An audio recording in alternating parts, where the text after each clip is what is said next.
Good evening. I, Prajakta Adhikari, on behalf of the Institute of Environmental Architecture and Research, warmly welcomes all our participants and our speakers and panelists for today. The Institute of Environmental Architecture and Research, IEAR, which is a Mumbai-based educational research and training institute with a vision to create a sustainable environment through scientific research, education and training, socio-cultural understanding, community engagement, and awareness. We are a multidisciplinary group of scientists, professionals, and academicians who have joined forces to form this organization, having worked collaboratively for more than 15 years on education, environment consultancy, and awareness.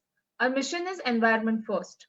This is the 16th webinar in the series, which we started during the lockdown period. So far, we have reached out to more than 2,000 participants altogether. Our main objective in this webinar series is to provide educational and research inputs and a scientific and analytical approach to environmental issues. The Institute's foundation day falls on 14th of August 2019, and it was registered as a public trust on 19th of October 2019. We celebrated our first anniversary on last Saturday, that is 17th October 2020. The program can be viewed on our YouTube channel. The channel link will be posted shortly in the chat window. The event was blessed by dignitaries like Mr. Deepak Kesarkar, former minister, Mr. Pankaj Dharkar, chairman, National Council, ASSOCHAM GEM, and many more special invitees. Today's program is a continuation of our anniversary celebration and the last of the anniversary series. Our today's webinar focuses on a project with a human-centric approach. The project was undertaken as a design studio by master students in Rachna Sansad Institute of Environmental Architecture. Our today's speakers are representing their batch on this occasion. Our speakers are Architect Bharti Marathe, Assistant Professor, Dr. Baliram Hire College of Architecture. She is an environmental architect. Architect Neeta Sarode, Assistant Professor, LS Raheja School of Architecture. She is also an environmental architect. Architect Shruti Pillai, she is an environmental architect. And Architect Shere Banu Safdari, an Assistant Professor from Dr. Baliram Hire College of Architecture.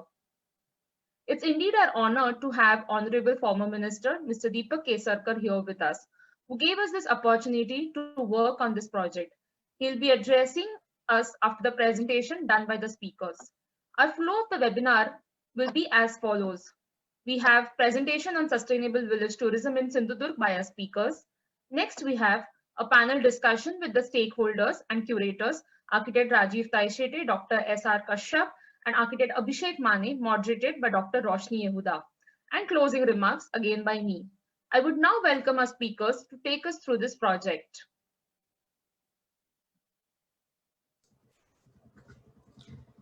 Thank you, Prajakta ma'am. I will just share my screen a minute.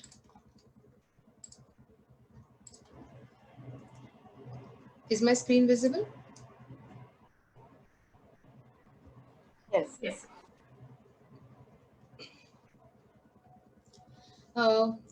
So good evening, everyone. We are a team of 4 presenters today representing our master's batch. The presenters for today are Architect Bharti Marathe, Architect Shere Banu Safdari, Architect Shruti Pillai, and myself, Architect Neeta Sarode. The flow of our presentation will be introduction to the village tourism, an overview of the project of sustainable village tourism in Sindhudurg district, Maharashtra, India. A master planning project undertaken by the faculties and students team of Rachna Sansad Institute of Environmental Architecture in 2016 in collaboration with the Rural Development Department and Sindhudurg District Administration, Government of Maharashtra, under its Konkan Gramin Paryatan scheme. We will take you through the various stages of planning, data collection and analysis methods, overview of all the 5 proposed tourist circuits in Sindhudurg, and the design interventions of one of the circuits in detail. I will now request Architect Shruti to take over and proceed with the presentation. Hello, everyone. Before we start the presentation, let's make it more interesting with an interactive session. For that, we would like you, the audience, to please go to a Google search engine, either by opening a new tab or on your phone, and please log into the website that is mentioned here on the slide. And please use the code #L814 to be part of a live poll.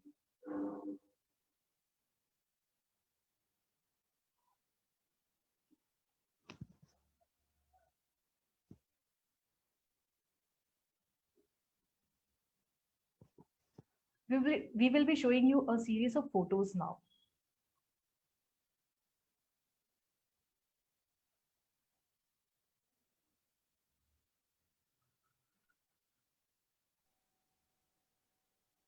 Shruti, can you repeat the code once?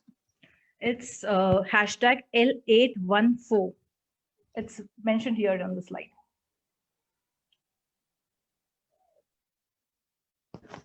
Okay, so now that you have seen these photos, what emotions do they evoke in you? We request you to mention the feelings on the live poll site. Whoever has not logged in, please log on to slido.com and give us your live feedback. So as you can see, we are getting emotions like calmness, peace, beauty. Can we have some more? We have around 51 participants on this webinar. So can we have at least 20, 25? And then we can move on. Then there's beauty. So the words that are, see if you can see the most of the people are seeing that these photos are evoke calmness in them. Then there's beauty, peace. Can we have some more, please?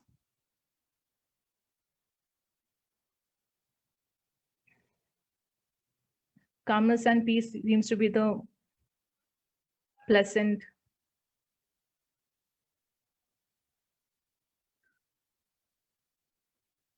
Okay, can we have at least 15?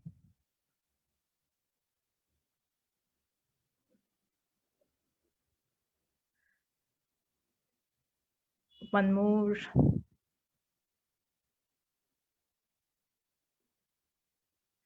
Okay, fine. So calmness seems to be the most preferred emotion that you feel that it's evoking in you by seeing these photos. So we are excited to know your answers. Okay, so we are getting soothing, beauty. Okay, we have reached 20. So calm. Okay. So this is a very interesting. We can see and lots of positive and negative. It's amazing to know the positive emotions that you felt just by seeing these pictures. So I have one more question. Would you like to visit a village for tourism?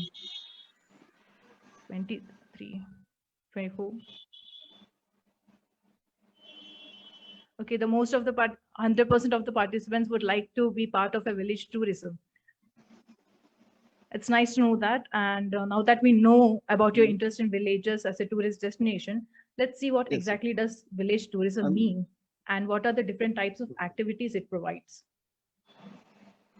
For a person who is living in an urbanized lifestyle, the pristine, slow-paced, less populated and open scenic and rustic charm of the rural areas becomes a tourist attraction.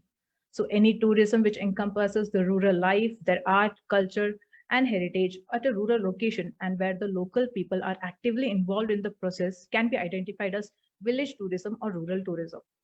It thereby benefits the local community by improving the living conditions, increased employment opportunities, upliftment of women, and by overall poverty alleviation. It focuses on the tourists actively participating in a rural lifestyle, thus enabling interaction between the tourists and locals. The varied terrain, unique diversity, and cultural rituals of India gives a vast opportunity for diverse rural tourism. Hence, under the umbrella of village or rural tourism, tourists can experience natural and territorial resources of rural areas, historical and cultural heritage, and activities performed there or the rural way of life. Based on this, the tourist can enjoy and partake in activities of their choice in a rural setting, be it agricultural activities like being part of farming or picking fruits, or cultural and heritage activities like artistic expressions workshop or being part of a local festival, or adventure related activities like rappelling or hiking, or passive activities like nature study or photography, and many more. Now that you have seen the kind of activities that village tourism has to offer, please go back to the live pool site and mention the kind of activities you would like to experience. You can also select more than one activity here.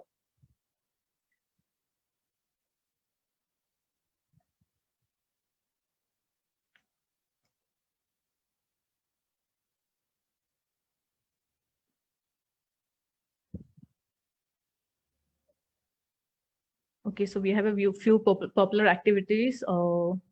cultural heritage, tradition and spiritualism, water-related activities.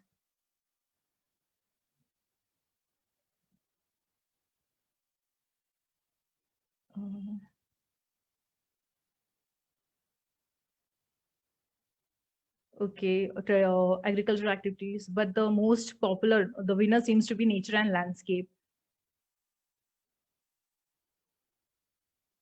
Okay, now that you have all shown interest to travel to villages and experience these activities, please let us know what type of stay will you prefer there.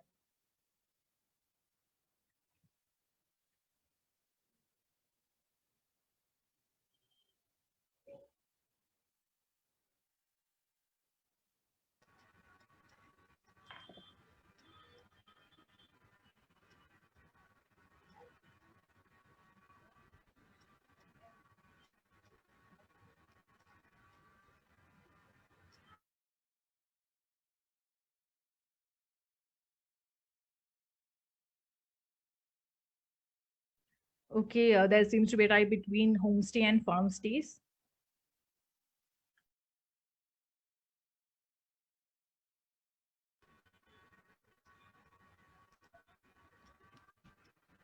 Thank you, Shruti.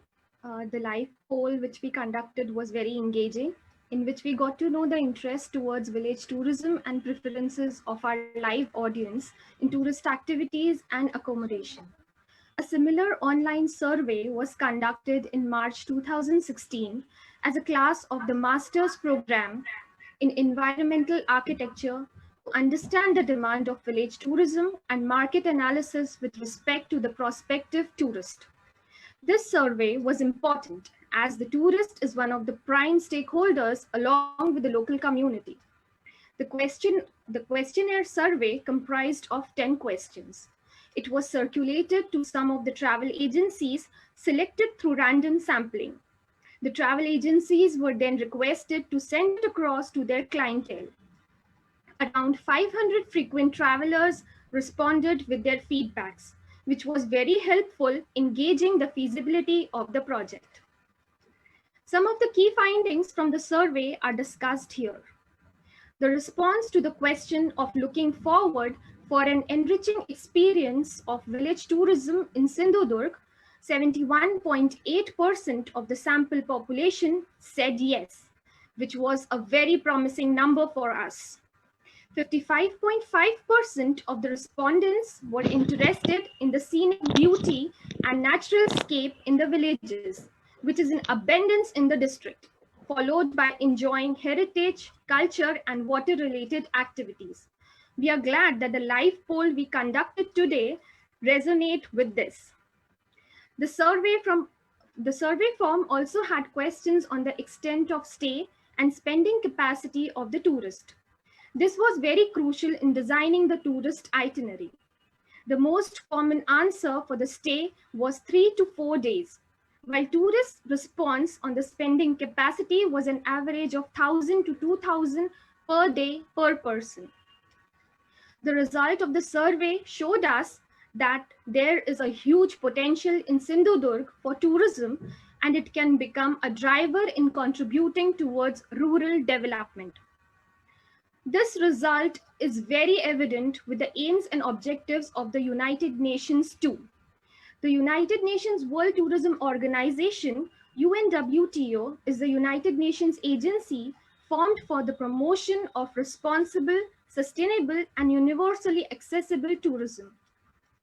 Realizing the contributory role of tourism in rural development, the United Nations World Tourism Organization has dedicated the year 2020 as the Year of Tourism and Rural Development. The aim of this program is to achieve sustainability of tourism in rural areas, adoption of comprehensive and inclusive planning strategy, and a participatory approach towards all the stakeholders. Why? Why are these aims important in rural development? You may ask. What are the prevailing problems in rural India at present? We would want to answer this question through some narratives which we photographed and gathered in Sindhudurg during our visits. These three photos narrate the core problem in rural India, that is, migration, urban drift, and aging population left behind in the villages. Vijay Tele is a student who dreams to complete his secondary education and migrate to a nearby city for further studies. He might never return to his village permanently if he finds a decent living there. Darvi couple is middle-aged. They stayed back to look after their farms in the village while the younger brothers migrated to different cities. They deeply regret not doing so because of less infrastructure and resources in rural India as compared to the urbanized centers. Naik Azoba lives all alone in a huge 3,000 square feet vada in the village, as he did not migrate to the city with his children. He wants to live and die in his home ground. There are less income opportunities in villages, and for the specially abled and old population, the situation is grave. We encountered the Satam couple. The husband is physically challenged, hence cannot work in farms. He runs a small shop on the highway, which does business only during the monsoon season when the tourists arrive in the region. Vengurlekar Azi, grandmother, is lively and cheerful at this age of 70 years, but she is worried about the future as her eyesight is giving way, and she may lose her job in Kaju factory because of this. The rural community requires a continuous source of income irrespective of the seasonality factor. The problems are deeper than this when it comes to ecology. The pristine natural scapes and rural fabric of the villages are getting destroyed by irresponsible tourism when the tourists leave a trail of waste behind them. Also, there is a fascination towards pakka housing where the urban concrete jungle is being imitated and copied blindly. The indigenous laterite masonry construction and thatched roofing Mangalore tile system is getting lost in this. A natural spring, which is a prime tourist attraction, was concretized without analyzing the after effects it will have on the water table of the entire region. This is an ecological disaster. These narratives tell us that the answer actually lies in developing a sustainable model of village tourism. The next section, which will be presented by architect Bharti, discusses this aspect. I would now hand over to her. Thank you, Architect Shere Banu. As rightly mentioned by Architect Shere Banu, tourism has to be sustainable, and hence self-sustainable village tourism in Sindhudurg is the title of our project.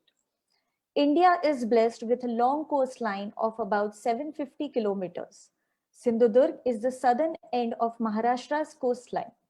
Sindhudurg district lies in the Western Ghats of India, which is a UNESCO World Heritage Site, known for biodiversity treasures of India. The project originated when the faculty team of Professor Roshni Yehuda and Professor Rajiv Tai Shete, after numerous meetings with then Honorable Minister Shri Deepak Kesarkar and other government officials and visit to the sites, identified 21 villages having potential for sustainable village tourism. An orientation was conducted by the faculty of RSIEA, where the Honorable Minister was invited to promulgate his vision to architects from Rachna Sansad's Institute of Environmental Architecture. With the vision of sustainable village tourism, the project was planned from January to June 2016, with an inclusive approach right from the beginning, with faculty and students involved in setting up the goals, the methodology, the scheduling, and envisaging the final outcome. A team of 31 environmental architects with 12 faculty experts from Rachna Sansad's Institute of Environmental Architecture worked on this unique project of sustainable village tourism. Keeping in mind the magnitude of the project, 21 villages were divided into 5 circuits, namely Atsara Circuit, Parule Circuit, Vijayadurga Circuit, Savdao Circuit, and Amboli Circuit. Each circuit comprised of a cluster of villages for which the groups of environmental architects were set out to design in detail the master planning, for village tourism, including tourist itinerary for each circuit, giving equal importance to each village. The aim of this project was to achieve self-sustainability for villages through tourism. The deliverables were a layout of circuits for sustainable village tourism, including tourism infrastructure and buildings. Secondly, details of infrastructure improvements and special tourism features. Then, detailed design of new and retrofit homestays as per international standards. Fourth, specifying the roles, responsibilities, and employment opportunities for stakeholders in village. Then, preparing cost estimate of the project, and finally, a detailed phase-wise development program. The process involved stages like aim outcomes, and schedule of the design studio was planned for 4 months from February to March 2016. Questionnaires were prepared for data collection to acquire all the required information from 2 site visits planned in February and March 2016. Along with the study of Indian tourism policies, a detailed study of other international tourism policies like of Indonesia, Costa Rica, tourism policy of Morocco, to name a few, were also done. Midterm reports and data collection analysis reports of each of the 5 circuits were prepared to formulate a design brief, and reports were submitted to the ministry. The design proposal along with phase-wise solutions planned with villagers was the final stage of the project. To analyze the ground realities, the team conducted the first site visit to have an overview of villages of Sindhudurg.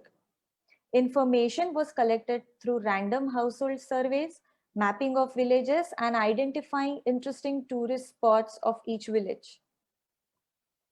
Second site visit was in much depth.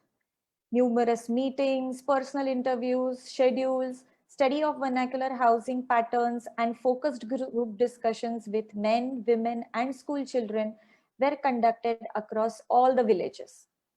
It was observed that in the second visit, villagers were more open in putting forward their ideas and views without any hesitation.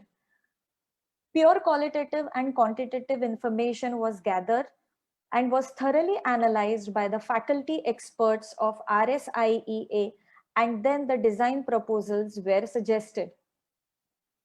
In the third and the last visit to Sindhudurg, village-wise presentations were arranged in all the 15 villages in the local language of the state, and that is Marathi. The culmination of the project was the presentation of design proposals of all the villages under one roof in the presence of Honorable Minister, CEO of Sindhudurg district, state government officials, heads from various state departments, faculty experts from RSIEA, and the 1,000+ people of 21 villages. This was an overview of all the stages of our project from February to June 2016. Sindhudurg district lies in the Western Ghats of India, which is a UNESCO World Heritage Site. The district consists of 8 talukas, and the right side of the slide shows the 5 circuits of our project on the map. To understand the qualitative and quantitative ground data, we will be presenting to you data collection and analysis of one circuit, the Saudao circuit, as an example.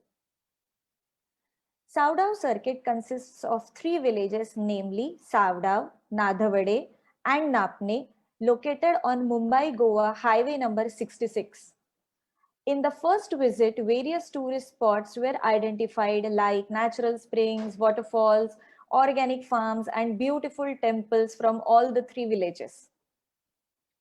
Data collection tools such as surveys, questionnaires, mapping, structured, unstructured interviews, self-exploration through observations, and focused group discussions were used to collect the first-hand information.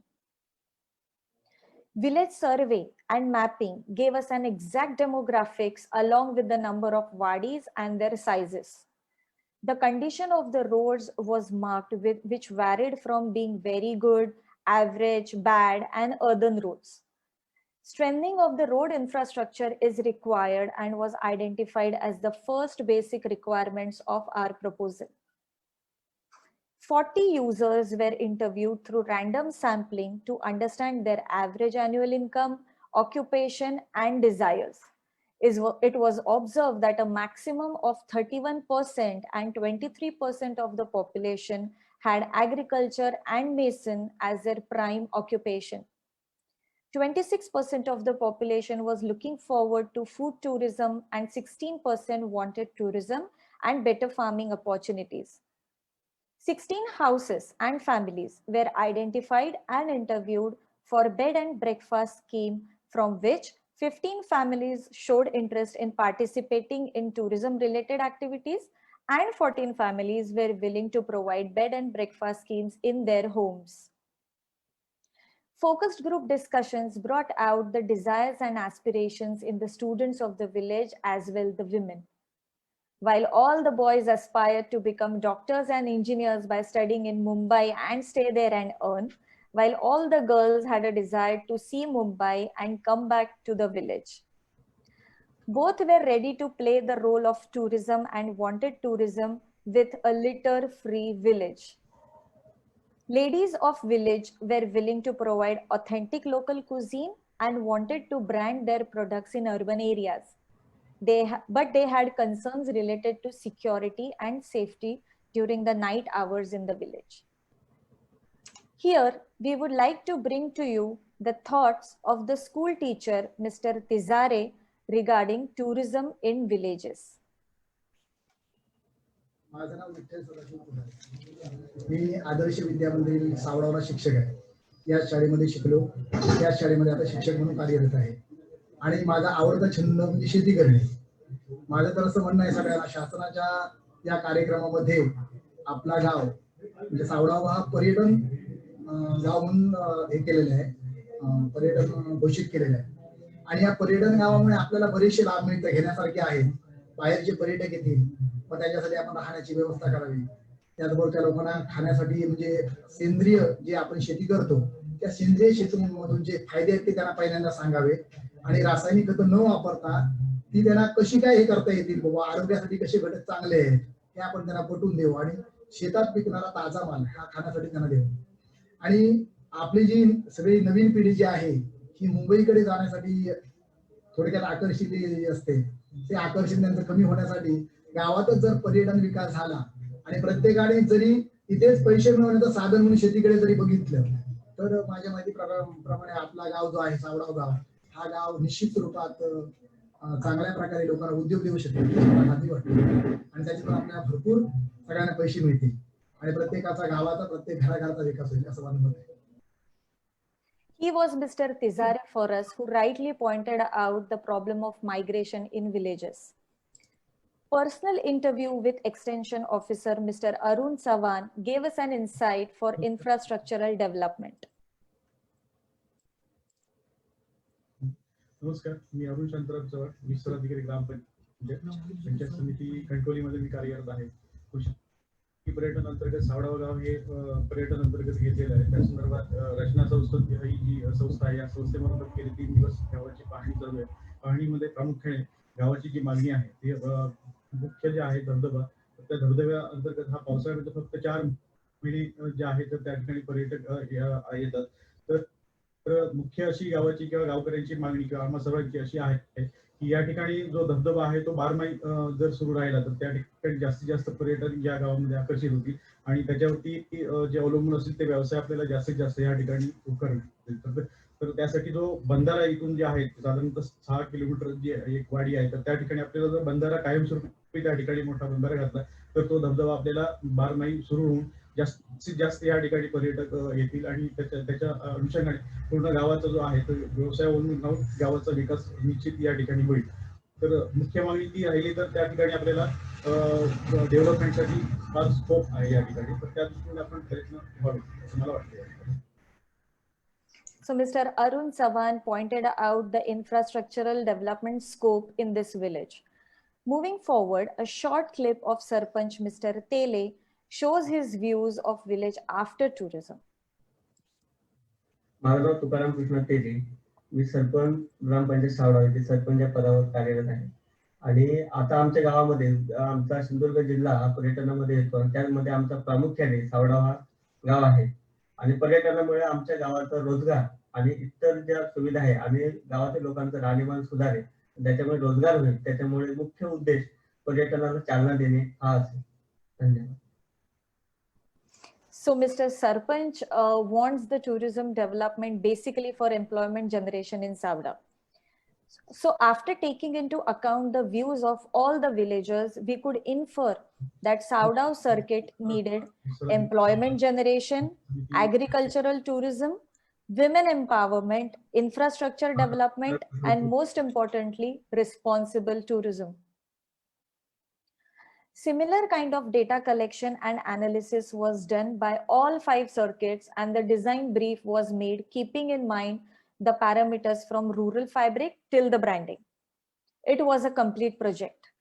Under each parameter, design considerations are mentioned. Like, if we take rural fabric, then our design proposal will have community spaces designed, local materials to be used, guidelines for built form, and improvements and retrofits in the infrastructure. The self-sustainable village tourism in Sindhudurg district is unique in its kind of bottom-to-top approach in design. For the very fact that the design brief was jointly prepared by students, faculty experts, and most importantly, our stakeholders, the villagers. I will now hand over to architect Shruti, who will present to us a glance of what each circuit has to offer tourists, and then the detailed design proposal of one circuit as an example for you all, and that is Vijayadurga circuit. Thank you, Architect Bharti. So now I will be presenting the overview of the 5 circuits and the villages included in these circuits. The first circuit is the Amboli circuit, which comprises the villages Gele, Amboli, and Chaukul. Chaukul is a hill station with pleasant climate, scenic locations, and is rich with medicinal plants. Amboli is an eco hotspot with unusual flora and fauna and shrouded with mist during the rainy season. Parule in circuit includes the villages of Devbag, Parule, Bhogwe, and Nivti. It offers the magic of pristine beaches and coast, be it water sports activities at the Tsunami Island of Devbag or the serenity of long walks at the Bhogwe beach. The Achra circuit comprises of the villages Achra, Vayangani, Tondavali, Hadi, and Revandi. This circuit not only has the benefit of the sea coast, but also the Kalaval Creek or the backwaters. Achra has the Rameshwaran temple, whereas Vayangani offers the lush green paddy fields. Tondavali, Hadi, and Revandi are a coastal paradise, out of which Tondavali has the Shell Point. The Savda circuit, including villages of Napane, Nadavade, and Savda, practice organic farming extensively. Savda and Nadavade have natural springs, whereas Napane and Savda have waterfalls during monsoon. The last circuit is the Vijayadurga circuit, which includes the villages of Pomburle Malpe, Vagotan, Girye Tirlot, and Vijayadurga. I will now request Architect Neeta to explain the design interventions for Vijayadurga circuit.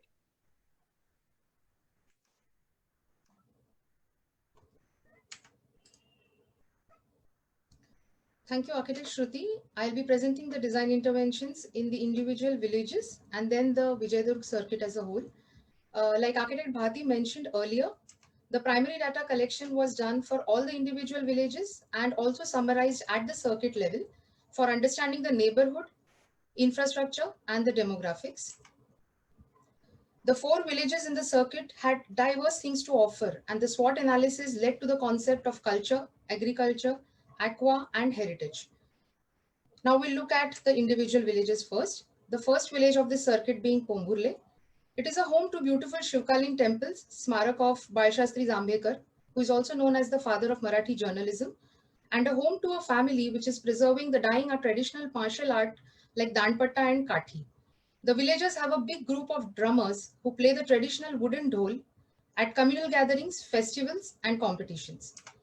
Other spots that have the potential of becoming tourist attractions are the serene and quiet Water Creek front and the monsoon waterfall. The setting of the communal gathering place just outside the temple is so beautiful that it has the potential for various interactive tourist activities. We took a total of 56 interviews, accounting to 12%. It was a random survey in the 14 wadis of the villages, including men, women, and students, to understand their aspirations, level of interest in the tourism proposal, and what activities they would want to participate in. 93.11% said that they were willing to stay in the villages. 29.3% felt that employment opportunities need to be created in the villages. And a total of 86% showed interest in either bed and breakfast schemes, which is the homestays, or other tourism related activities. Overall, it was a positive and welcoming attitude from the villagers towards tourism.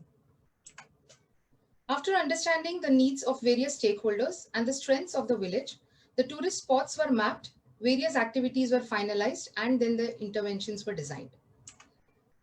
Now, Pomburli being the entry point to the Vijayadurg circuit, a visitor center was proposed at the entrance to the village along the state highway.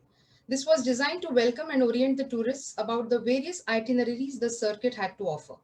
A parking space was designed so that the tourists do not take their vehicles into the village and instead travel using battery-operated vehicles and bullock carts. A market was also designed to sell various food items and products locally available and made by the villagers.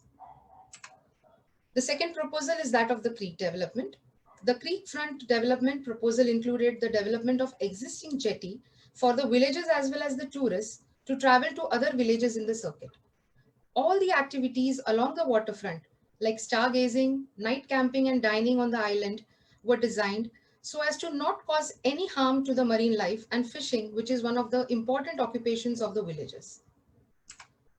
The waterfall is active only during the monsoons, but the rugged terrain has the potential to offer activities like rock climbing, rappelling, and zip line even during the summers.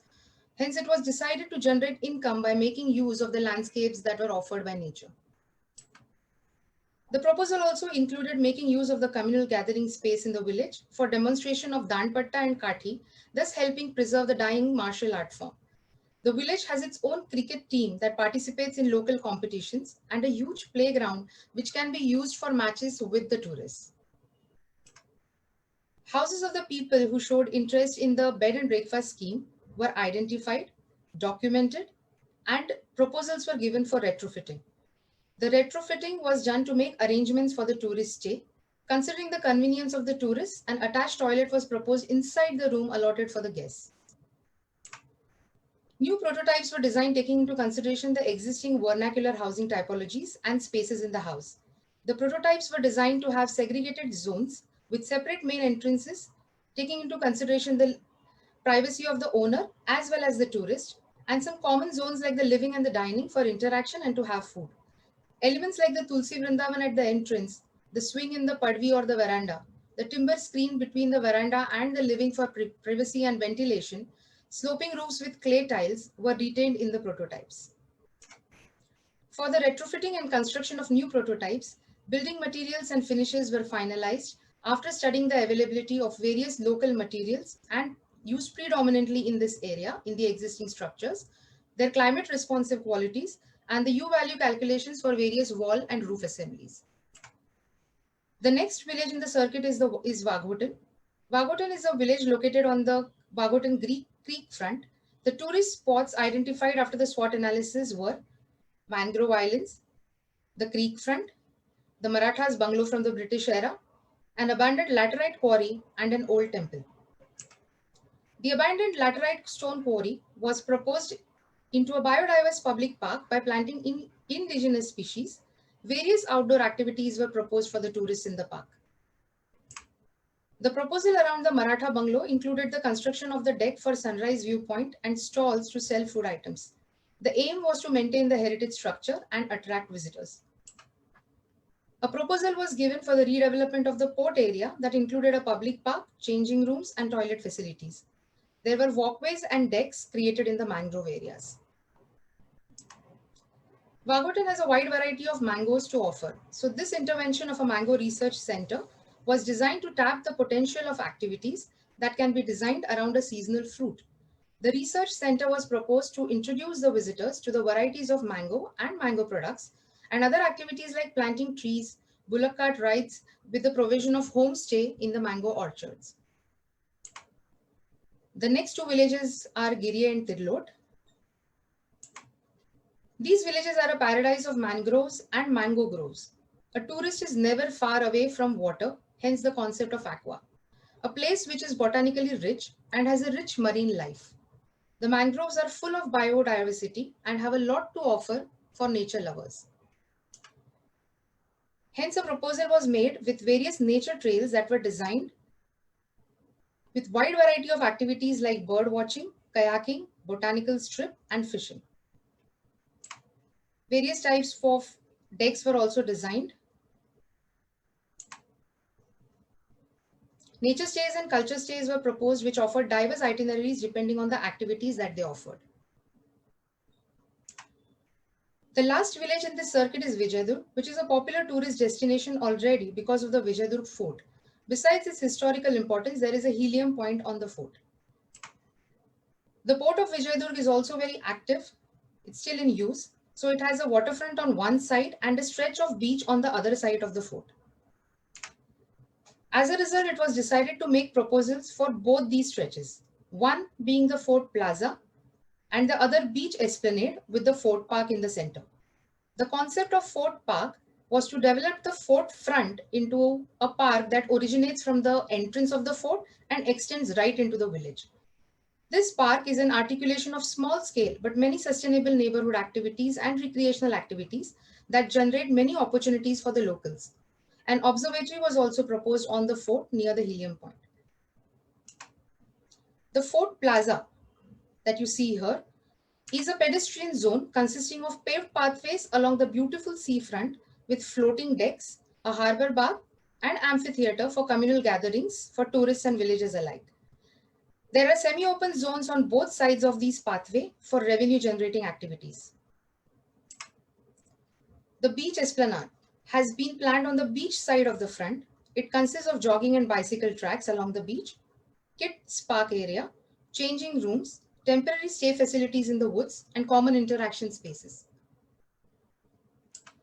This was about the circuit. Now, different villages had different ecological concerns ranging from soil erosion, water pollution due to use of chemical fertilizers and pesticides, erosion of the coastline, water shortage during summers, improper management of litter and waste. In drought-prone areas, water catchment areas were proposed by construction of bunds and gabions. Another proposal was a type of grass known as the khas, which has a deep and tight root system, can be planted along the contours to prevent soil erosion. Eventually, the riparian vegetation takes over, helping maintain the quality of water by acting as a buffer zone to filter out the sediments. These were various proposals for various villages in the circuit. I'm just describing a few. The proposals were also designed to handle the ecological concerns that a village might face because of the influx of the tourists and tourism-related activities. Hence, the concept of refuse, reduce, reuse, and recycle was implemented in the do's and don'ts to be followed, like reducing the usage of packaged food items, making provision of filtered drinking water at the village level instead of buying plastic water bottles and pouches was proposed. Solid waste management committees at Wadi level and village level were proposed with the know-hows of composting to recycle the organic waste to compost. While these ecological concerns were being handled, itineraries were also made for individual villages as well as at a circuit level. Separate itineraries were also made for summer and monsoon, considering the change in experience that a rural scape has to offer because of the different seasons. Branding was also done to create identity for various villages within the same circuit. Like a separate colored flag was designed for each village with a logo to mark the entry point of that particular village and highlight the diversity that each village had to offer in terms of the tourist attractions. Like I mentioned before in the concept that Pomburle offered culture, Giriya and Tirlot had aqua to offer, Vijayadurg had heritage to offer. Logos were proposed on various things used by the tourists during the stay. A detailed matrix of the employment opportunities generated due to the tourist activities was also made for all the circuits. This is one such for Vijayadurg circuit. This itself had the capacity to generate 500 plus jobs in the form of admin staff, parking guides, staff and the stall and shop owners, lifeguards, maintenance staff, etc. Employment opportunities was one of the most important aspirations as mentioned by the villagers in the survey. After the design proposals were made, they were presented at the village level in Gram Panchayat offices or community halls with the cooperation of the Sarpanch and other Gram Panchayat staff. The presentations were presented as an AV with explanation, and the panels were also put up on the walls for the villagers to see. Now we had to make these panels partly in Marathi so that the villagers could understand the proposals and give us feedback. Common presentations were also done in Marathi language in front of the Gram Panchayat officials from all the 21 villages, Honorable Minister Shri Kesarkar Sir, at the Gram Panchayat development plan to give a holistic idea of the proposal at a district level. These are some glimpses of the newspaper coverage. This project of sustainable village tourism in Sindhudurg was a learning curve majorly because of the humanitarian or the human-centric approach adapted. It was not a typical design project with a ready-made brief. The project brief evolved out of the aspirations of the villagers. The local community was a part of the process at every stage. The proposals were made taking into consideration the local materials and sustainable environmental solutions. We are really happy and grateful that we got to be a part of such a project in our curriculum, and we hope that our design interventions are implemented such so that the two important primary stakeholders, the villagers and the tourists, are equally happy. On behalf of our master's batch, we would like to thank Honorable Minister Deepak Kesarkar Sir for initiating a project like this. We would like to thank all the faculties at Rachana Sansad's Institute of Environmental Architecture and the team of experts who mentored us throughout the project and made it reach at such a stage. We would like to extend our gratitude towards Roshni ma'am and Rajiv Taishete sir, who have taken immense efforts to coordinate this project with Kesarkar sir and the villagers multiple times at every stage. Thank you to the participants for patiently listening to our presentations and for the active participation in the live polls. That was very useful. And last but not the least, special thanks to Dr. Roshni Yodha ma'am and Institute of Environmental and Architecture Research, IEAR, for giving us this wonderful platform to present our project. I will now hand over the reins to Roshni ma'am for the panel discussion. Thank you. Thank you, Neeta. I think wonderful presentation by all of you. And I think surely after looking at this presentation with beautiful visuals, we feel like we should now travel straight to Sindhudurg and, experience the great landscape, the rural landscape, the homemade food, and the trekking and the camping. It just seems like very live and real. So thank you so much, all four of you, Architect Neeta Sarode, Bharti Marathe, Shruti Pillai, and Shere Banu. I don't see Shere Banu. Okay, Shere Banu. So all four of you, despite your having, I know you are working in different locations, but you made the effort to put this together and represent your class and present the work that was done in 2016. So this was excellent. Thank you so much. I think this project was, from our perspective then at Rachana Sansad, a kind of a mammoth task. And I was really worried before starting this, how can we take this up? Is it really possible? And it was really thanks to mainly Professor Rajiv Taishete that I really took it up, because taking so many students, doing all the logistics, etc. Not only was it tough from the point of view that we had set for ourselves quite lofty goals in terms of the project deliverables, but also in terms of the logistics of the practical project. Doing in a design studio. Normally in a design studio, you give a site, you give a design brief, and that's the end of it. But here it was not so. It was a live project. And I think the most important aspect of this project was the inclusive approach of our team.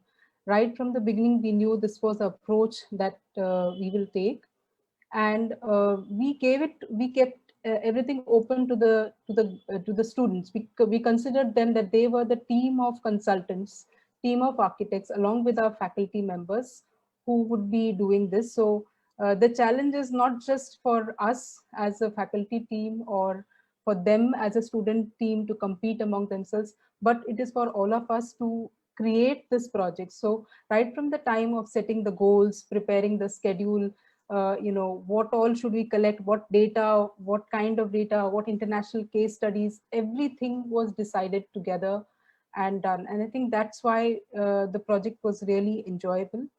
And another important aspect would be communication.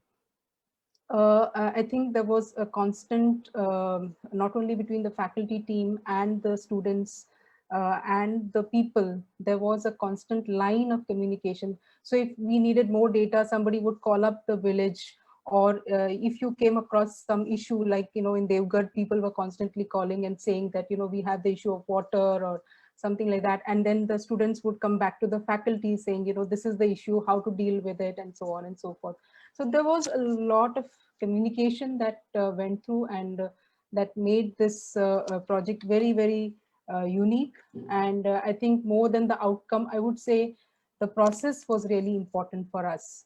And here I would like to name all the people from our faculty, of course, starting with Professor Rajiv Taishete, Dr. Kashyap, Shirish Deshpande, Professor Tamar Rakov, Professor Anil Lad, Shanuli Gupta, architect Mukund Porecha, Prajakta Adhikari, architect Charvi Mehta, and also Dr. Mahesh Patankar.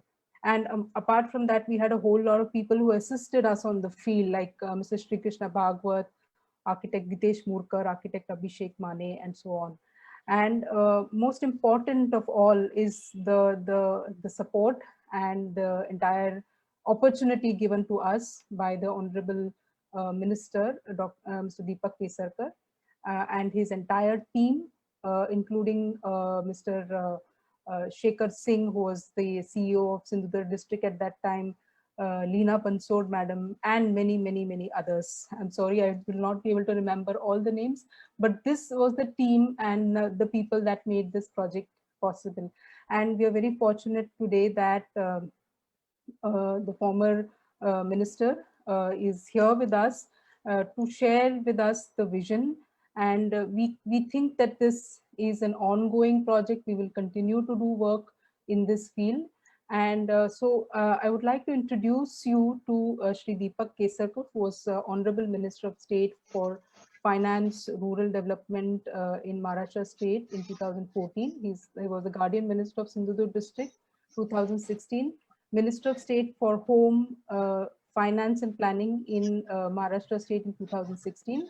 He is currently member of the Maharashtra Legislative Assembly, and he represents the Sawantwadi Assembly constituency. I would request Shri Deepak Kesarkar to give us your views, your ideas, your vision on this project. Good evening, everybody. It is really nice to see all of you. And whatever you have done in Sindhudurg is something inspiring for everybody. And during my tenure as a minister, I sent a lot of money to Sindhudurg so that this district develops as a tourism district. But it was very sad that money was unspent. Like you have worked on places like Sauda and Napne, then Amboli. These are three monsoon attractions. So Sindhudurg is a unique place. A place like Amboli receives highest rainfall in India in the month of July and August, and fifth highest in overall, if you consider whole of India. But that is because Meghalaya receives 8 or 9 months of rainfall, whereas Amboli receives only 4 months of rainfall. And that speciality of these places, those waterfalls, I had given money to connect all waterfalls of Amboli, making it a beautiful trek for nature lovers. and so many other things, like your whatever dreams you have thought about villages. Unfortunately, after 1 year, I was given the responsibility of home department. And that's why I was not able to concentrate on RDD and this special scheme, which is called Konkan Gramin Pariyatan, was designed by me specially to look at village tourism. And there are, if you go through the GR of that Konkan Gramin Pariyatan, you will realize that there is an interest subsidy into it. There is a provision to have vehicles which could take people to those villages. Small initiatives like whatever I sent for village tourism to Sindhudurg, it was mostly spent in making of some light arrangements, giving some benches. So this is not sufficient. What I really expected out of them is that you give the interest subsidy to the people who really want to establish their homestays.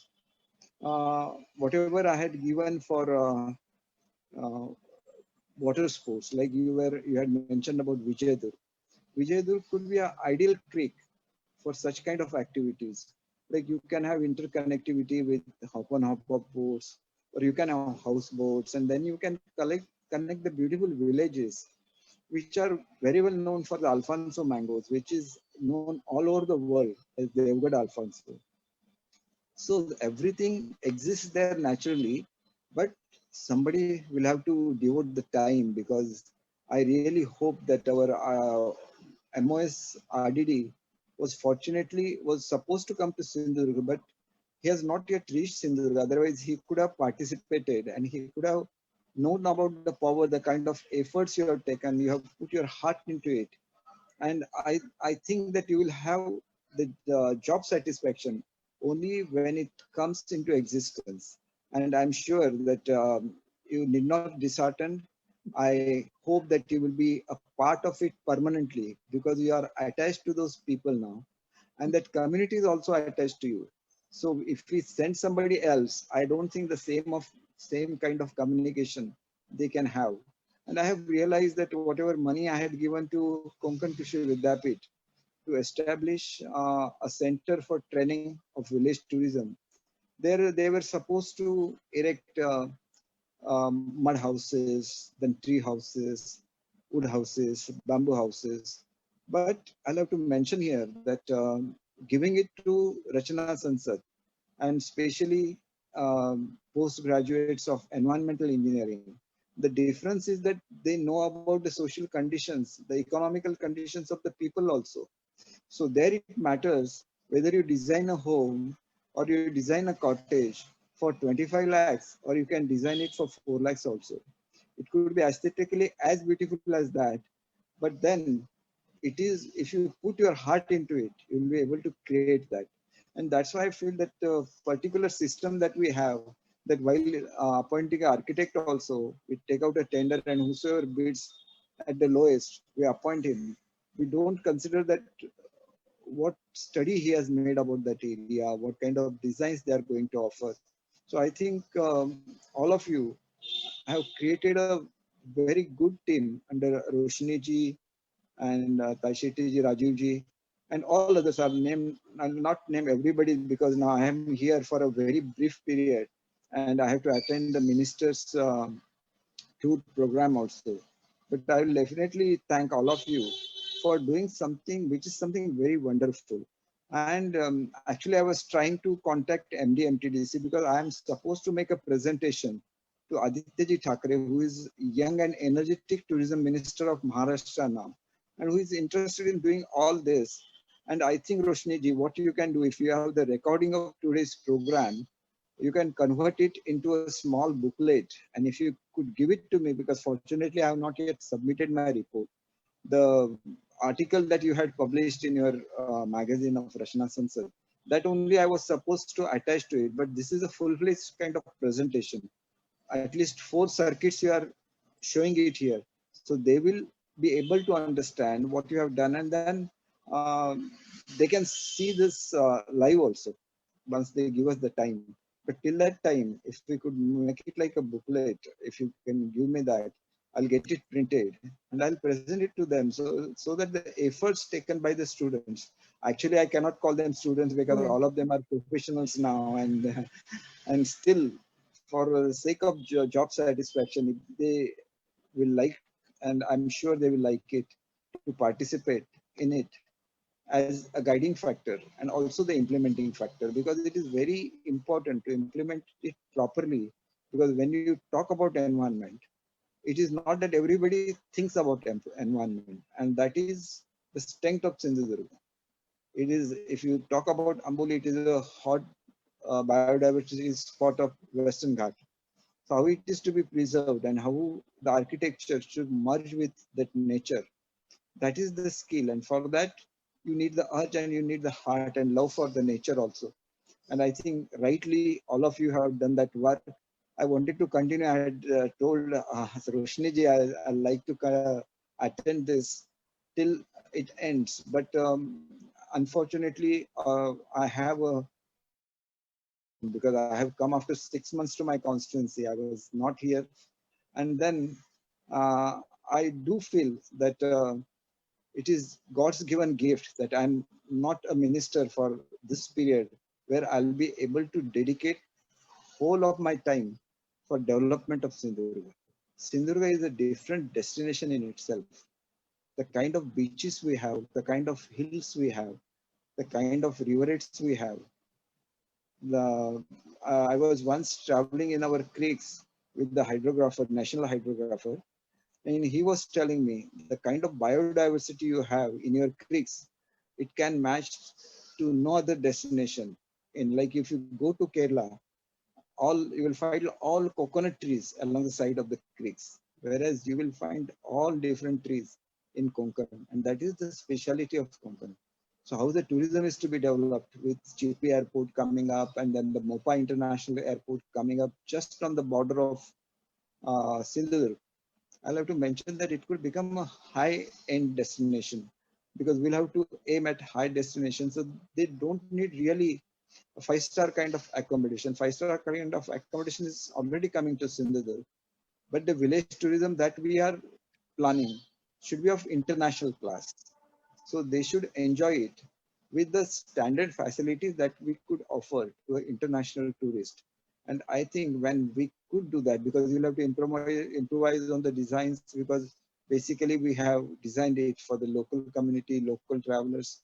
When we look at international travelers, there are certain needs, like when you go to the bathroom, you have dry area and wet areas and so many other things which are not costly, but while designing it, you'll have to incorporate all those things which are very important, like a clean bed, the ventilation, and different aspects. I need not teach you, all of you. Like I told you, when we were designing that village tourism center in Vengurla, I wanted to have mud cottages, because Rajiv ji and Roshni ji, you were yourself gone to Pondicherry to study all of that. And when the new architect, she designed it, they made it of stone and then they plastered it with mud. So that is not really the mud architecture. And that's why I always feel that those who have seen it, those who know what is mud, those who know what is mud architecture, so those people should be given an opportunity to work there. And that's why I feel that you must continue meeting together, you must continue your dialogue, and you continue to have the same team, so that you can make a wonder, and that could be presentable not only to the nation but to the entire world. And I'm sure of that, and I wish all of you the very best. And I will definitely like to thank you for all the efforts that you have taken for my district, and this could be replicated in the entire Konkan region. So thank you very much. And Roshni ji, I hope you will excuse me for not joining the webinar till it ends. Thank you very much. Thank you, Kesarkar ji. I think it's great for us that you're here and you're able to spend at least this much time with us and give us an entire idea of what you expect and what can happen in the future. And surely we will definitely give you the recording as well as the documentation. I'm sure Bharti, Nita you can give me the the documentation. It can be printed and given to the Honorable Minister. So definitely we'll do all that, and hopefully we can take this forward. I mean, we are all looking forward to it, and we have a very good team of people, not just the experts, but also the architects now, who are willing to do work here. So we are waiting for your leadership and your direction actually in this field. Thank you. Thank you. Thank you. Okay, let me now invite some views from our colleague, my colleague, architect Rajiv Taishete, who is not only the Vice President of the Institute of Environmental Architecture and Research, but also he is, he was one of the key persons in this project on village tourism in Sindhudurg. As I said, he was the one who led this project, who decided along with me to undertake this very difficult project, especially because we had a restriction of time and a lot of things. So Rajiv, as an architect practicing for the last almost 35 years, I think, or even more in Konkan region, what made you feel that this project was significant, and what do you think should be the future trajectory? You heard the minister say his views. So let's hear what you have to say. Namaskar, all students, or rather practicing architects, environmental architects. I would love to see the project is happening, because the efforts taken by you all, rather our team, was very much practical.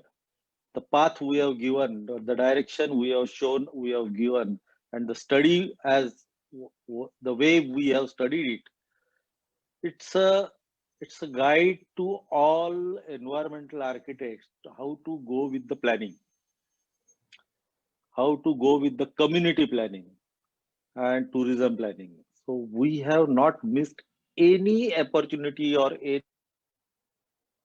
any component, including community communication, including socio-economic condition upgradation, including the vegetation or environmental protection. Everything we have thought, and I feel that this should happen as early as possible. And being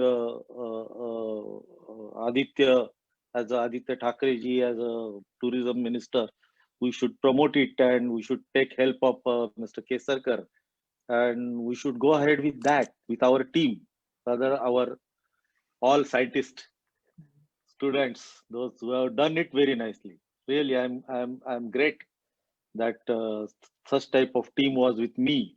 और ये हमारी team बहुत बच्चे लोग हमारे बहुत अच्छे हैं. Really, I'm glad. Thank you all. Thank you, Rajiv, for those words, and I hope that you will continue to guide us on these projects. Your leadership has been very crucial in taking this project forward, because after all, you know this place like the back of your hand. Next, I would like to ask Dr. Kashyap, who was also part of our core team. And Dr. Kashyap, you have always been interested in research and in the various aspects of research and so on. And so you were part of this project, which has a great potential. True. How do you see this project going forward, considering that it will be sustainable, it will produce resilient communities and so on? How do you see this project, Dr. Kashyap? Thank you, Roshni, for inviting me. But my views now would be slightly different, maybe putting a challenge to people in what I'm going to say today. So let us see how it goes, and then you can decide what should be the next thing to do. Okay, here it is. If you say birds, bees, beetles, butterflies, and millions of living entities, seen and unseen, drive our environment in various beneficial ways.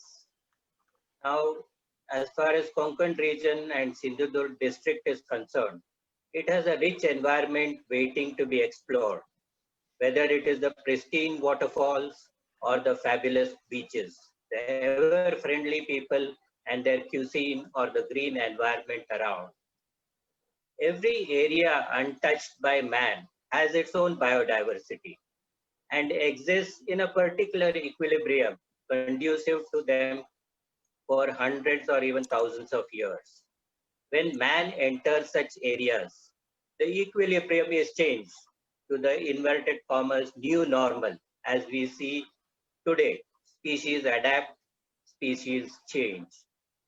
What we must consider for a sustainable environment or tourism is that how far can we go in promoting tourism without the existing rich and biodiverse environment disappearing or degrading beyond resurrection.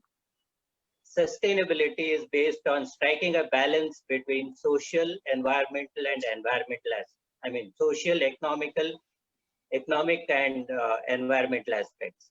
Sustainable tourism can only happen when environment, that is, in my view, is given more importance relative to other economic considerations. Now, that does not mean we ignore society or income generation. Tourist environments have to be created in such a way that the host receives adequate economic compensation, the social milieu is conducive to harmonious living, and the environment continues to thrive and maintain an equilibrium for enticing and enchanting tourists for ages to come, and for future generations to continue to enjoy and benefit from our present sustainable strategies. Sustainable tourism cannot follow the model of the corporate world of wealth generation, exploitation of resources, or depletion of resources at a rate faster than it can be regenerated or replenished. Now, if you see, a few days back, we had a very recent global report by the Intergovernmental Science Policy Platform on biodiversity and ecosystem, that is degradation of nature and the increasing pandemic risks. These pandemics are being caused more by the microbes of animal origin, that is what we call zoonotic diseases, as human activities increasingly encroach upon the natural environment. So, going ahead, I just want to ask, can environmental architecture, encompassing all its meanings, and biomimicry come to our rescue? Can we find ways to replace resources at a rate equivalent to its present rate of depletion? Many more questions will arise in our minds. How we find answers to these would certainly be helpful in maintaining environmental equilibrium, like I referred to earlier. Now, just to sum up a little, let me leave you with these thoughts for constructive analysis benefiting the environment and tourism, as man cannot sit in cozy homes, digitally ensnared, and hope to enjoy the outdoors. This, in my view, of course, between the time this project was done and now, thoughts evolve, and what I presented to you is a slightly different thing than what all the earlier speakers have already said. It's not that it is far different, but it is challenging the minds to think of a new equilibrium, think of what environmental ethics should be all about. Thank you, Roshni. Thank you, Dr. Kashyap.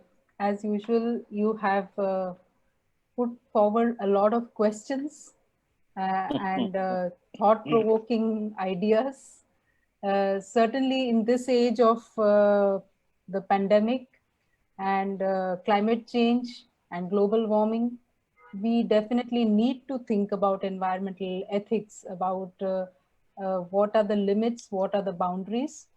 But I think I will take a cue from what you said earlier about the three cornerstones of sustainability, the environment, social and economic. All three are equally important.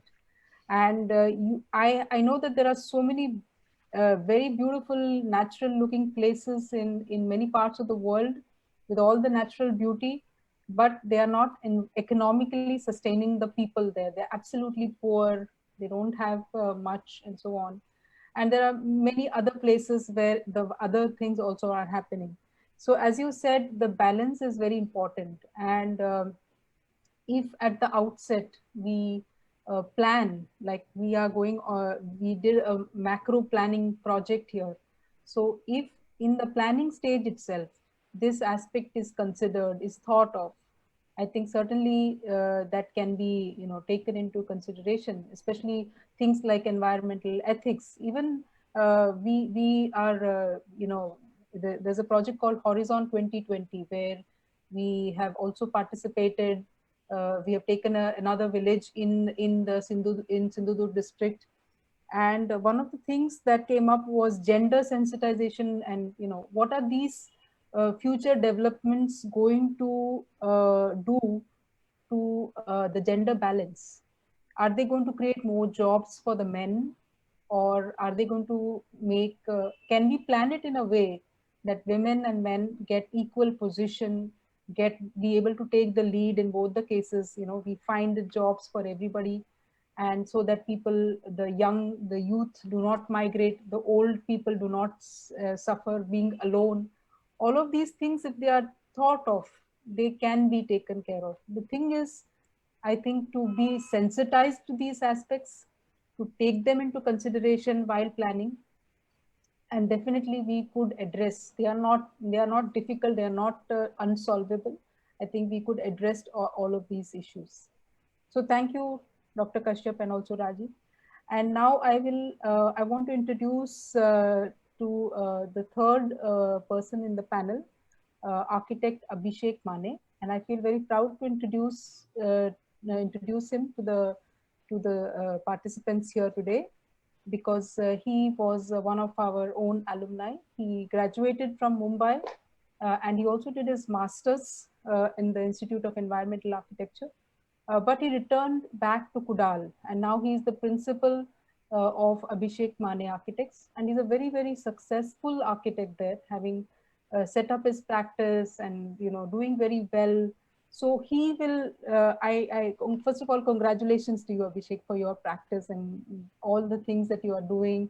I know you are a great musician, you are a secretary of your Rotary Club in Kudal, and so on. So I would like you to now give us a brief presentation maybe.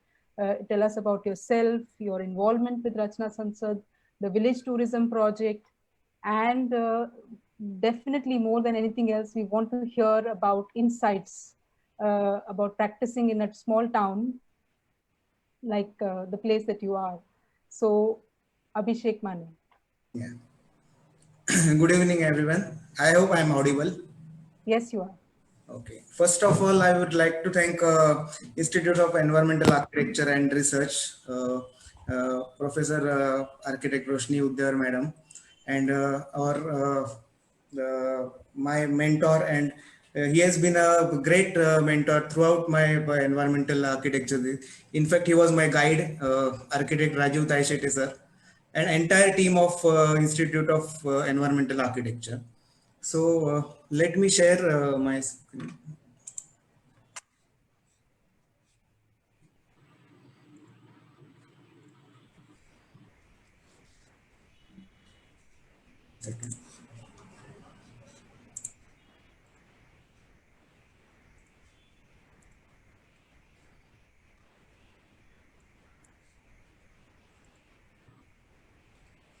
Okay. So basically, I was asked to talk about village tourism in Sindhudurg and observations, and my observations and brief analysis of the current situation or current practice scenarios in Sindhudurg as a practicing architect. So I will just start my presentation.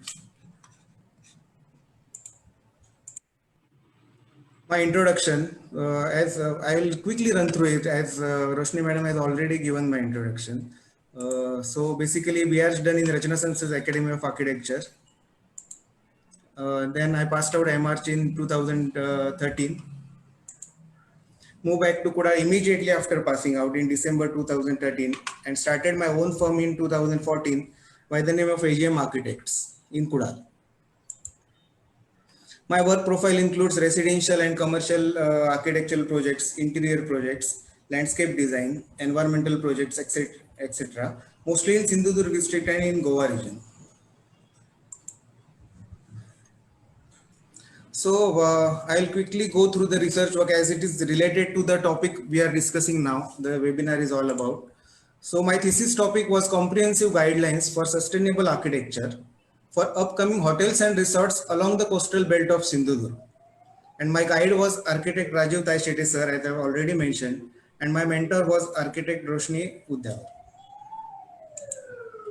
So my basic methodology or approach to this research was two distinct architectural styles were studied and analyzed. One was the vernacular architecture, which is prevalent in Sindhudurg since ages, and second one being the current prevailing contemporary architectural practices.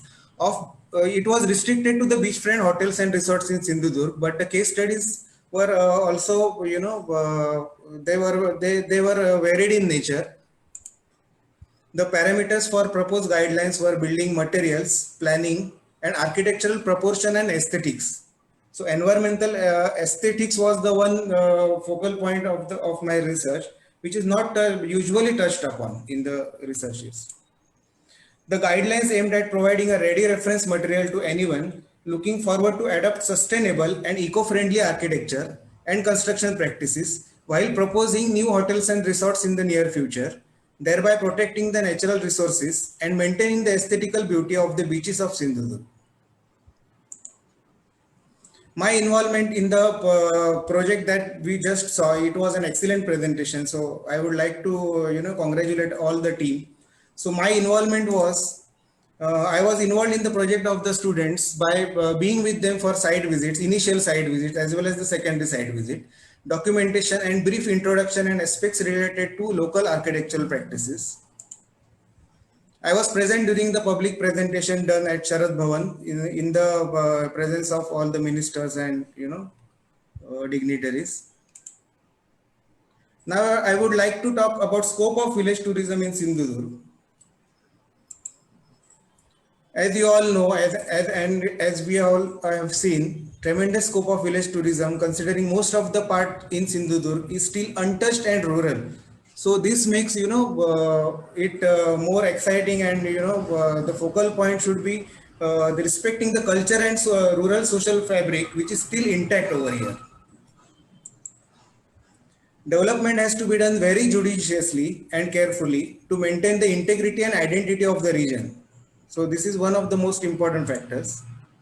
People have started to understand the importance of tourism and revenue generated to tourism. So as we all know, economic factor is is one of the crucial factors in the environmental architecture. So people have, they have started to feel the importance of revenue generated to tourism, which was not happening around 5 to 6 years back. The natural warmth of the people in the region and their welcoming behavior for tourists is an asset for tourism.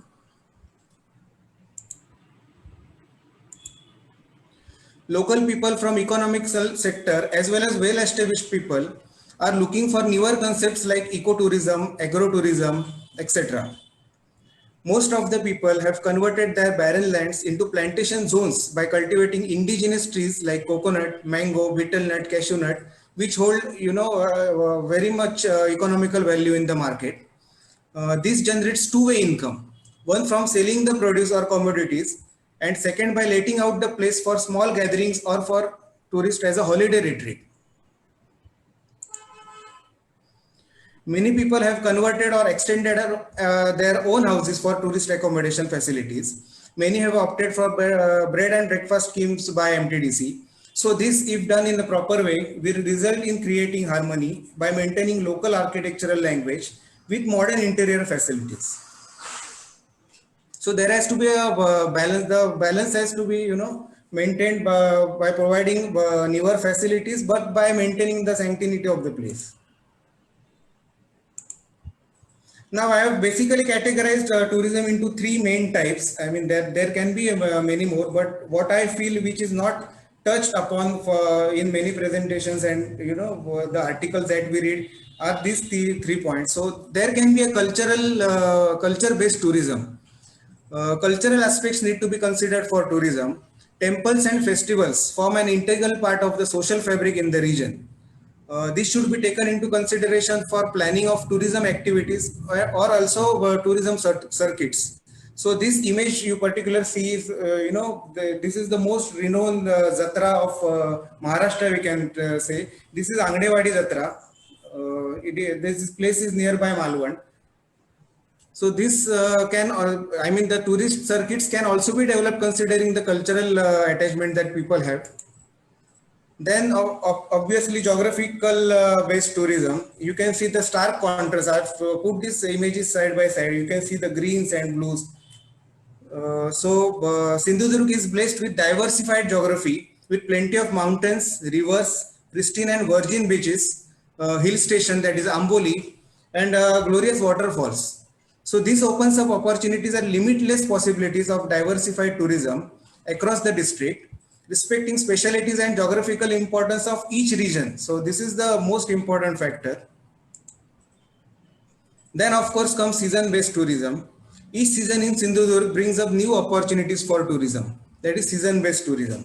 Monsoon has its own glory, as we all know, in Sindhudurg, with large green paddy fields spanning across the horizon. Agriculture being the main profession of the livelihood of the people over here. Waterfalls in full flow and greenery all over. Then summer is the season of fruits, mostly mangoes, cashew nuts and jackfruits. Winter is known for its pleasant climate throughout. Tourism activities can be planned considering these seasonal changes. Now, the most important factor, as Roshni ma'am said, architectural practice in Sindhudurg and its challenges. First point is people in rural areas have a set mindset, and convincing them for new ideas and concepts is a very difficult matter. This is what I faced at the initial start of the practice, and I am still facing this problem. Mindset of people has changed due to the impact of westernization. So vernacular architecture in Konkan region has been environment friendly and respecting the ecological and climatological aspects since ages. The mindset of the people has changed now due to the impact of westernization overall. It is difficult as an environmental architect to convince them to follow the guidelines related to environmental aspects, as they do not want the same thing that has been done since many years. So they ask, इसमें नया क्या है? ये तो हम पहले से ही है, यानी काउडंग का फ्लोरिंग तो पहले से ही है, या फिर रूफ जो टाइल्स है, मैंगलोर टाइल्स है, वो तो हम हमारे दादा के जमाने से ऐसे यूज करते आ रहे. So they feel that it is the same architectural practice that we are suggesting to them. There is nothing new in there. So this is one of the most important challenge. They insist on RCC frame structures, which was highlighted in the presentation, and want instead of load bearing structures, as they have been living in them since generations, and they want something new. One of the most important factor whenever I have an interaction with my clients is that the maintenance issue. They have always the reason ready कि नहीं इसमें तो बहुत maintenance आता है, roof का maintenance कौन करेगा, flooring का maintenance कौन करेगा. So this is the most important factor that they, while having a conversation with my clients, I face. People want RCC frame structures with typical RCC beams, columns and roofs. They are not open to newer concepts in materials and technologies that we learn as an environmental architect, like cavity walls, ferro cement for roofs, etc. This limits the scope of environmental friendly structures overall in the region, and being in the profession, you have to strike a balance for a successful architecture practice. You cannot be adamant, I want to do it. People have to accept it, and that is the most important challenge. We as architects in this region should try and use local materials as much as possible to reduce the impact on the environment. This is obviously given. and so as not to disturb the aesthetically pleasing vernacular feel of the region. For example, laterite stones can be used for walls as a filling material. RCC structure with laterite walls. So, you reduce the impact to some extent.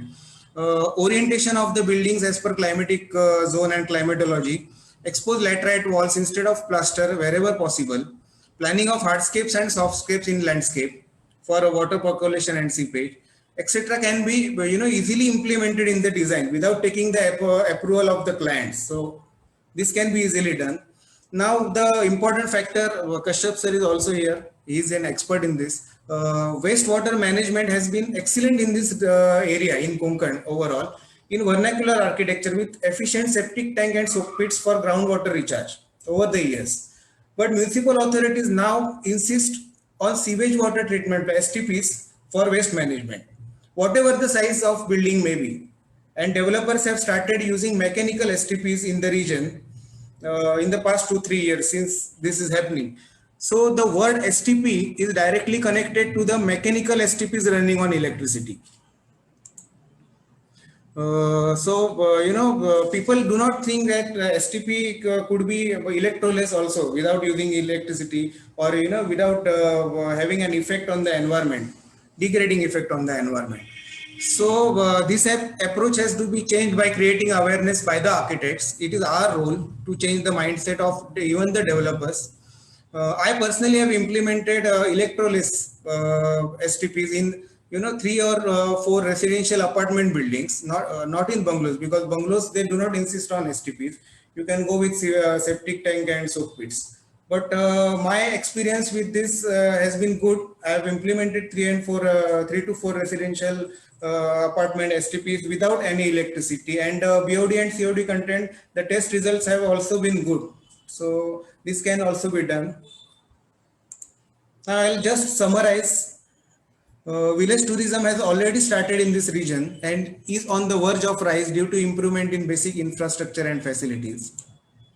It is up to us as designers, stakeholders, and decision makers to add the word sustainable to the village tourism. It is already happening, but to make it sustainable is a challenge. Changing the mindset of the people and making them accept what is good for the environment is a task. And we must strive and attain our goal of enhancing the tourism in this region, not at the cost of damaging environment and Mother Earth. That is all I have to say. Thank you. Thank you, Abhishek, for that presentation, and also for about your experience in practicing in this place. So that was amazing. I think a lot of lessons for us to learn. Especially, it's very strange that, and what Dr. Kashyap also said, we have to keep in mind the challenges like this in the local areas, that people want concrete houses, they want cement houses, and so on. So how to deal with that mindset is very, very important. And we have seen 100-year-old houses, 400-year-old houses made out of mud, which remain, which have existed, and we have seen laterite houses and so on. So yeah, I agree about maintenance, etc. But so do the concrete houses. Probably have more maintenance issues, have more leakage issues over time as compared to these houses.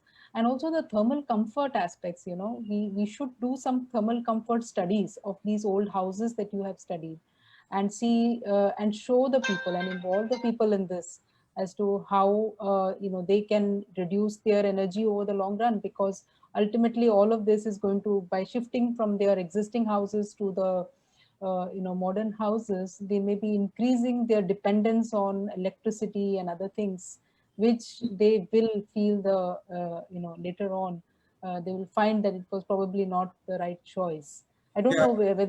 Yeah, ma'am, adding to this point, people have now started using superficial methods to treat it as ecological or environment friendly houses. I mean, they build houses with RCC, this thing, laterite walls are generally used, or bricks are used, and they are plastered, and they are using laterite chips that are available in the market now, or laterite cladding,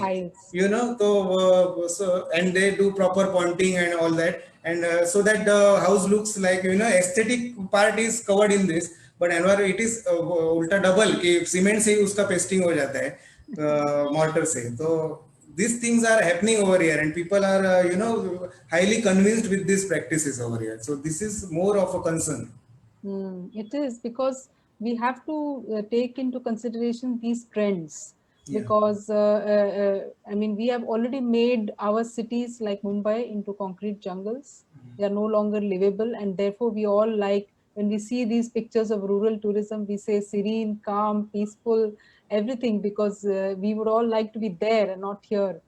So if we want to be there, I hope that there doesn't become as bad as our place. So we have to keep that in mind. I don't know if Dr. Kashyap or Rajiv wants to add anything to these inputs of Abhishek. What Abhishek said about not using electricity for wastewater treatment, I think that should be carried forward. I think Rajiv has also done a project where he has used only baffled underground reactors, which no electricity, practically no electricity is being used. And the BOD COD output is also in the tolerable regions, so that it can be reused for other purposes. I think you can do a lot of work with these non-electricity based wastewater treatment systems. Okay. Yes, definitely. Yeah.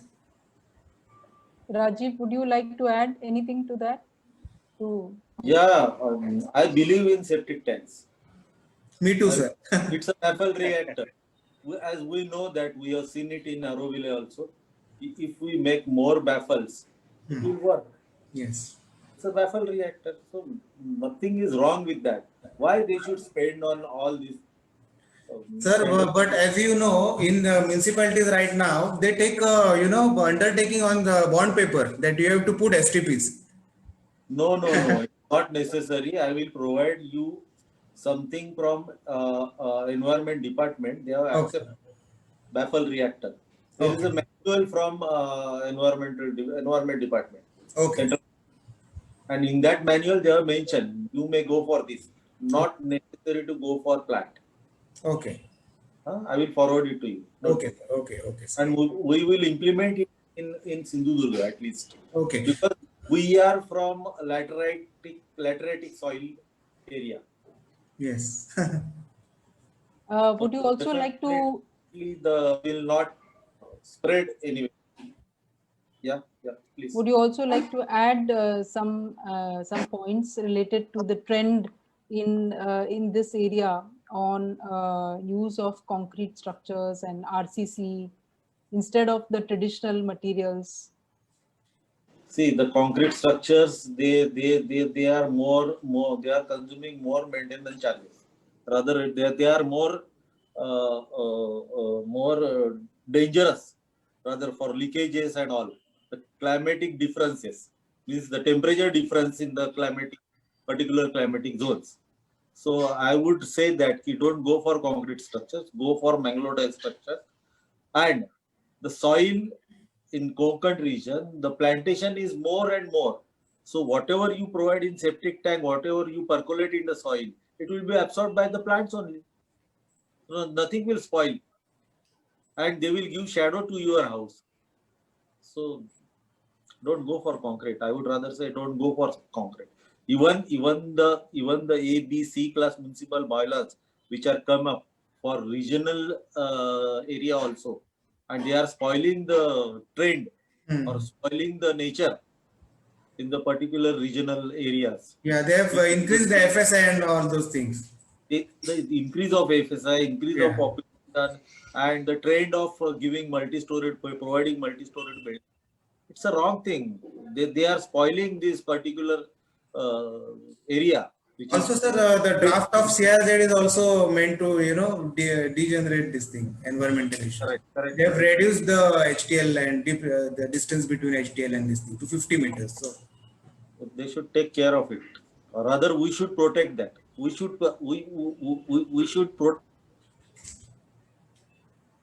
protest as an institute. Rather, I'm thinking for it. Means Yeah, I think that as a research institute, as a training institute, as an educational institute, we should at least give our inputs for regional planning, for the guidelines for regional planning, exactly what Abhishek has started out to do, and give this, because in the future, otherwise this place will look exactly like Mumbai, and nobody would want to go there for tourism. So if we want to have that landscape kept as it is, then definitely we would need to take into consideration guidelines and give them the options, the alternatives, the materials that they should use, and it should be made easy for people to practice sustainable architecture, not difficult. So right now they don't have guidelines for it, probably.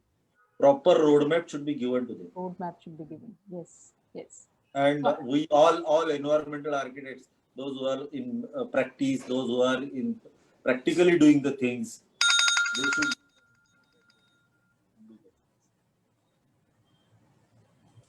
Okay, I think we have exceeded our time for the webinar, but I think it was a very, very nice, wonderful discussion on this whole matter, which has probably culminated to this aspect that we need to think about the guidelines. And thank you, Abhishek, for giving us the ground reality in this area. And thank you for all the others who gave the presentation on village tourism, Neeta, Bharti, Shere Banu, and Shruti.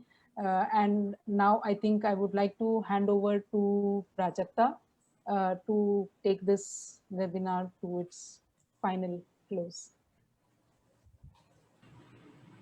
Should make one moment. I think we should make one get together in Sindhudurga. Yes. And we should request Abhishek. Yes, sure. Sure. To sponsor that. At least our nature loving team. Yes, yes. We'll definitely plan something. Yeah. Yes. You're live on Facebook, Abhishek. You have made the declaration. So that's a commitment. It's a commitment. Okay, Prajakta, over to you. Yes. Thank you, Dr. Roshni. I would like to thank our speakers, stakeholders, curators, and most importantly, all our participants on behalf of the Institute. I would like to specially thank Honorable Former Minister, Mr. Deepak Kesarkar, for taking out time from his busy schedule and being the guiding light for the Institute. We'll be back with webinars on interesting new topics from 21st November 2020 after a short Diwali break. Announcements on the same will be made on our social media pages. We would like to thank all who are a part of our virtual family on Instagram and Facebook and are making us stronger with your support.